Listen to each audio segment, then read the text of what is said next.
Well, I'll try and make a video today. It's another miserable day here in Albion, and it's just wet, and and they've been spraying in the sky.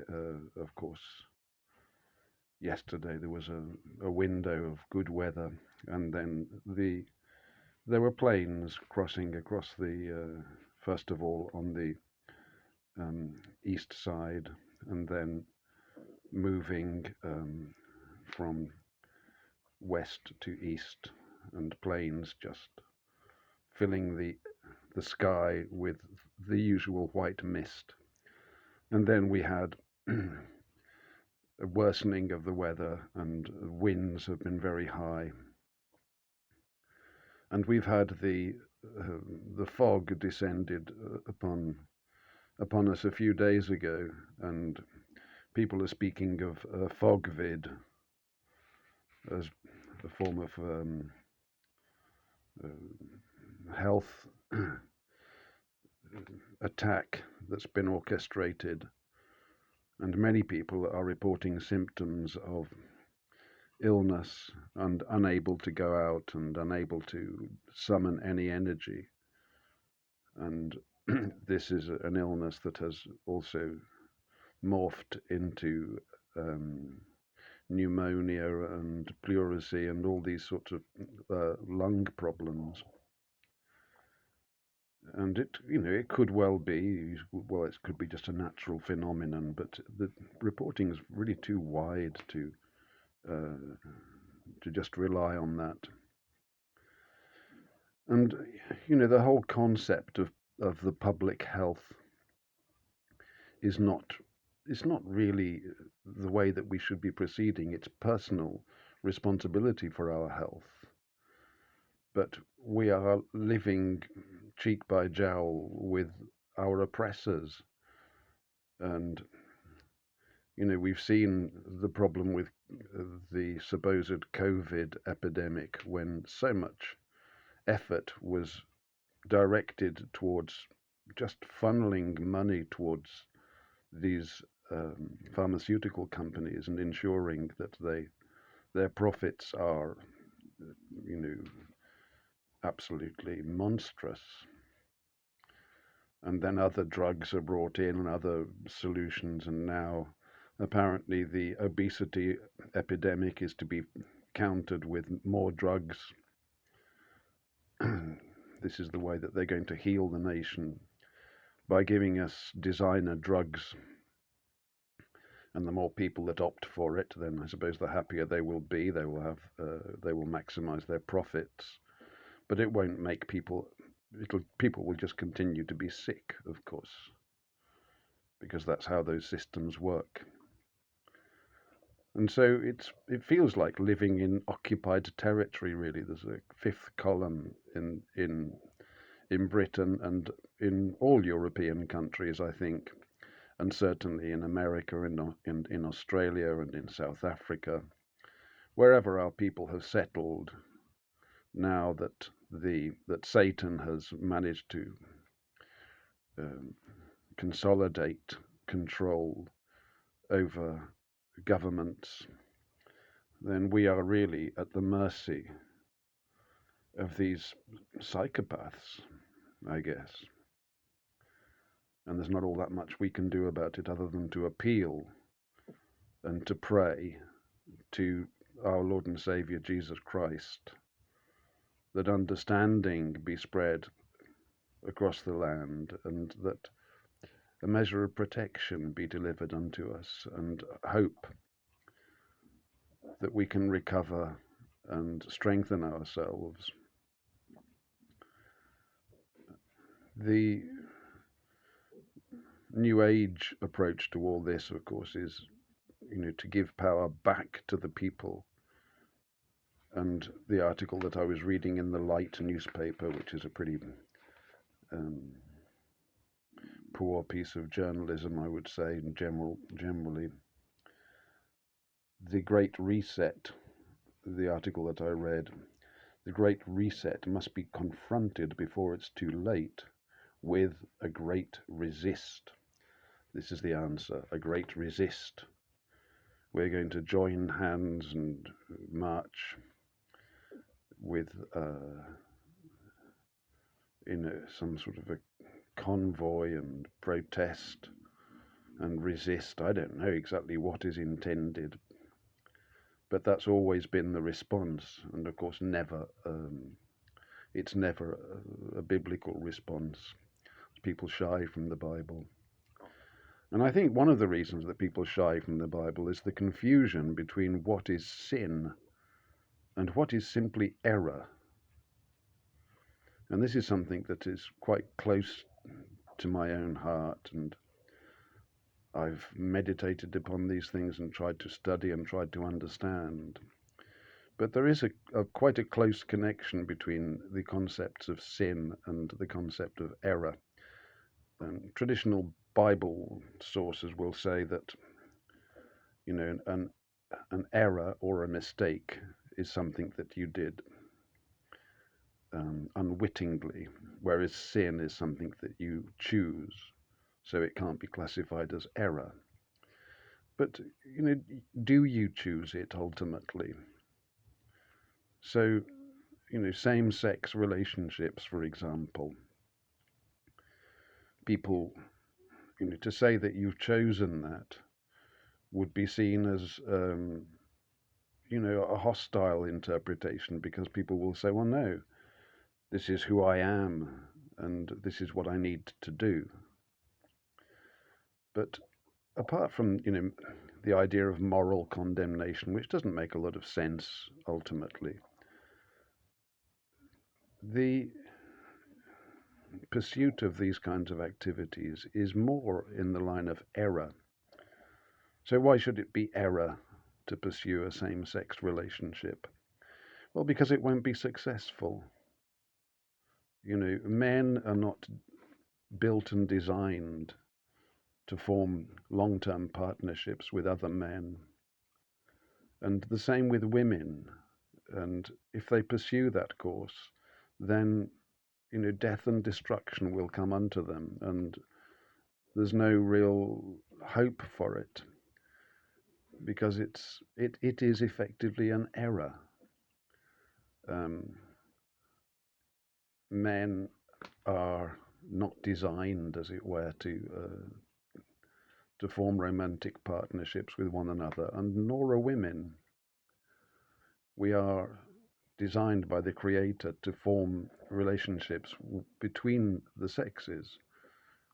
So men with women and women with men, and that's it. That's the system that will work ultimately. So I do classify those things as error, and I'm slightly reluctant to talk about it also. I mean, I've made videos explaining that I don't consider gayness to be the sin that it's claimed to be, the kind of moral condemnation. And I stand by that. However, those practices are errors. This is the problem. And we need to understand them in that light, I think. Now, I had a friend who used to frequent the truth movement. I don't know whether to call him a friend, but he was a nice fellow, and he was a bit on the outside of the truth movement, and I find that I generally have more in common with the people who are on the outside of it, even though this gentleman was more a kind of a left-wing woke person. So I didn't agree with his analysis of the situation, but he was a peripheral member, if you could call it a member, of the truth movement. And a few years ago, he just stopped coming. And I used to chat to him, and his daughter was, I don't know whether she was already transgendered, but that's how it was in the family. She was dating women, and I think her idea was that she was actually a man, and she behaved as though she were one. And this gentleman, understandably, I think, particularly from his political position, just went along with it. And what are you going to do if your child turns around and says, well, this is who I am, and this is how it's going to be with me? As a father, I understand his attempt to support his daughter in her um, in her travels down this very difficult road. So no condemnation, just really trying to get, he and his wife presumed, to get his head around it, and assuming more and more liberal attitudes, and understanding then that his previously held convictions as a heterosexual man and having created a family were somehow in error, and so he now had to adjust his approach. I've been in a similar position myself, but ultimately, we need to teach the truth. The truth is the answer to error, and even though that might create some discomfort, and perhaps people might think, well, you're not really helping the situation, you're just being a bigot. But it's not bigotry, it's a full understanding of, or a fuller understanding of, how the human heart can flourish and how our lives can flourish. And error is not a good way to go. You may have attractions here and you may have attractions there, but once you decide that that is who you are, then you're changing the course of your life, really, by following error.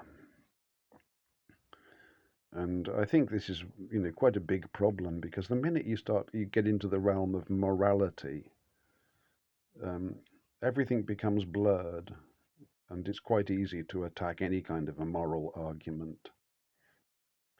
But I don't think the Bible is about morality in the way that it's commonly held to be. I think it's just teaching us how to live, and that the more we follow the precepts, and we try to avoid error, of course, in our lives, in terms of our eating and in terms of our sleeping, and our avoidance of harmful things, and then the more our lives will be blessed by God. But if we just throw in the towel and go along with the majority views and the majority opinion, then we're really on a very sad road that doesn't lead anywhere good. And you could say this about all sorts of situations in the world at the moment, that we have error. And let's not be talking about sin, because that's that's such a charged word.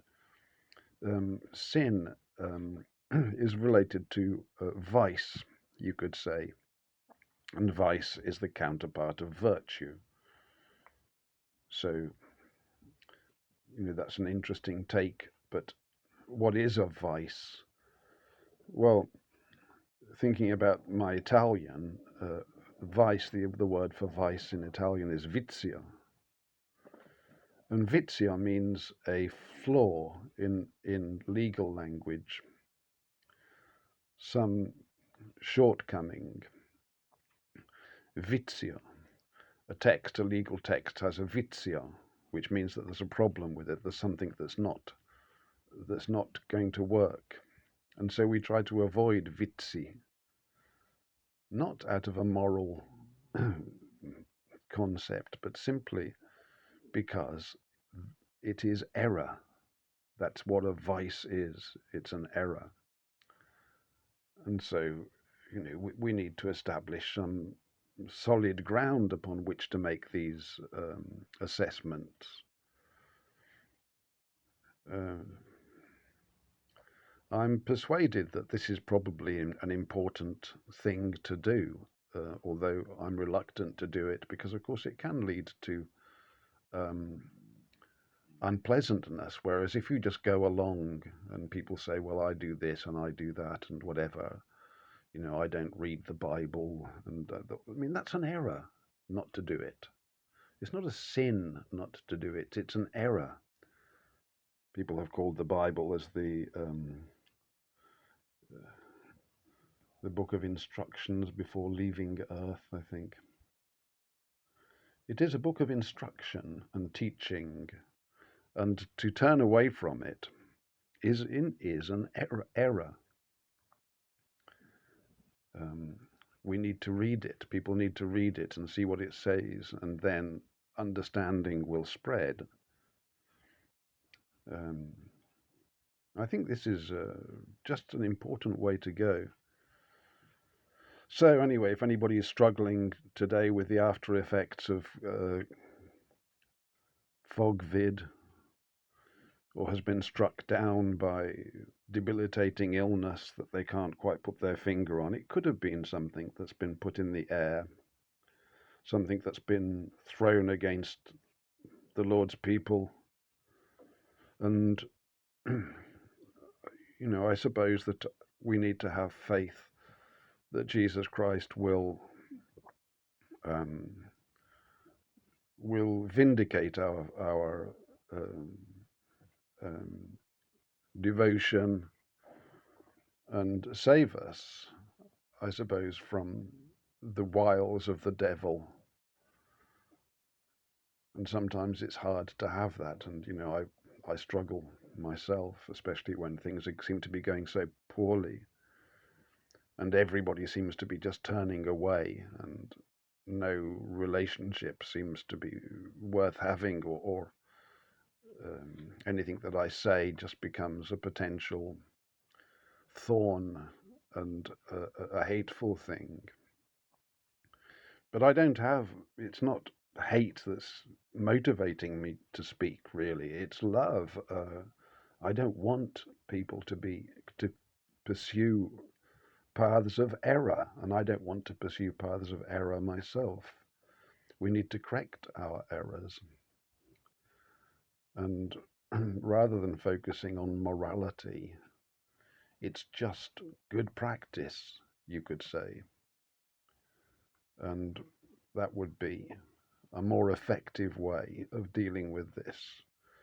I don't think the friend of whom I spoke, or acquaintance, I don't think his compliance with his daughter's analysis of reality would ultimately lead to any place of understanding or any healing. I think quite the opposite.